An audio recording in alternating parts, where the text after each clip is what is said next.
Shalom and welcome to 2 Minutes of Torah. This year is entitled In Memory of Mrs. Miriam Beck Z. 4 lessons regarding death that we learn from Aharon Hakohain in the Torah.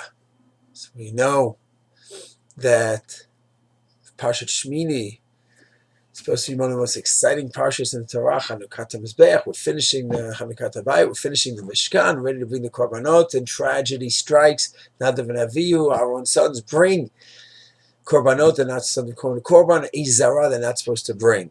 I think there's 4 points I'd like to make regarding Aaron's reaction and what we learned from Aaron and Moshe regarding the death of the David Avihu. We could really model those 4 reactions. Number 1, Tziddik Adin, justifying and accepting God's decree. Aaron did it in his own way. We don't have to do it his way.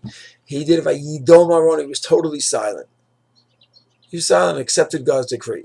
We don't accept God's decree by being silent necessarily. We could cry, but usually we cry out and we say, Baruch atah Hashem Elokeinu melech haolam dayan ha'emet. We justify God's decree. Aaron did it by remaining silent. We go ahead and according to the din, right away we're supposed to go ahead and say the bracha. We wait till later for different reasons. Baruch Hashem melech haolam dayan ha'emet, that is tziduk hadin. We are justifying God's decree. That's the first part. Then, what happened? Aaron and Moshe are having a little discussion about it. Not immediately when it happens. Aaron's first reaction immediately is to be quiet. But soon they discuss and try to make sense of the whole thing.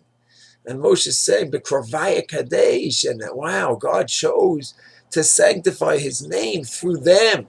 Moshe, Aaron, trying to make some sense, put it together in some way. That's what we do. We don't necessarily explain the philosophy and how and why and this and that. But we can talk about it. When doing an aninut, immediately we don't. Go ahead.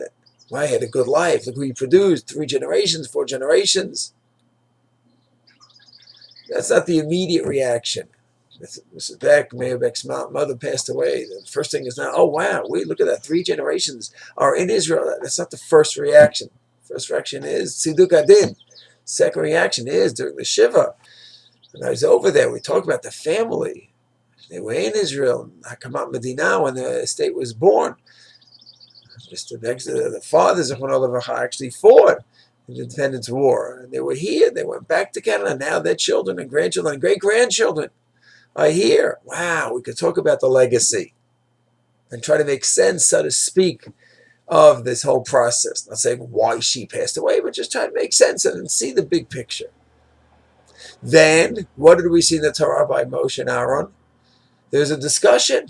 They had an argument, a disagreement. What should Aaron do as someone who just lost his sons, but he's a Kohen Gadol? Should he eat this korban, not eat that korban? There was discussion. And that's what we do. Hilchot Availut. Miriam Beck, when does he start? Does he start Shiva on Shabbat? The death was on Chol HaMoed, right before Yantif. You don't start on Yantif, but you start the death you start the Availut on Shabbat. There's no Ma'aseh Availut, and there's no action. But there's Dvarim Shebetzin, private things are kept. So do we start on Shabbat or not?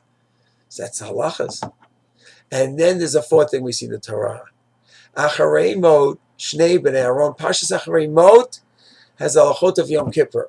But what does it have to do with the death of the children of Aaron? Rashi says, we go ahead and we warn, listen, you're going into the Beit HaMikdash, into the Kosh Kodashim, the Kohen, you're going in on Yom Kippur.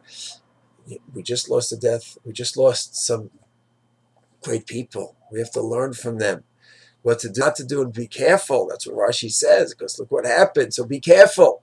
So there, the 4th step is we take lessons of life for all the people of Klal Yisrael who knew this person, learn from everything, that the good things. Okay, here was a bit of a tragic episode in Nadav and Avihu's life, but we're learning. Klal Yisrael's learning from them. Wow, they were so holy that the God was so careful. They didn't mean anything bad, but we'll learn from them. So those really are 4 reactions to Availut we see in the Torah that we can learn. Number 1, Tziddik Hadin, justify God's decree.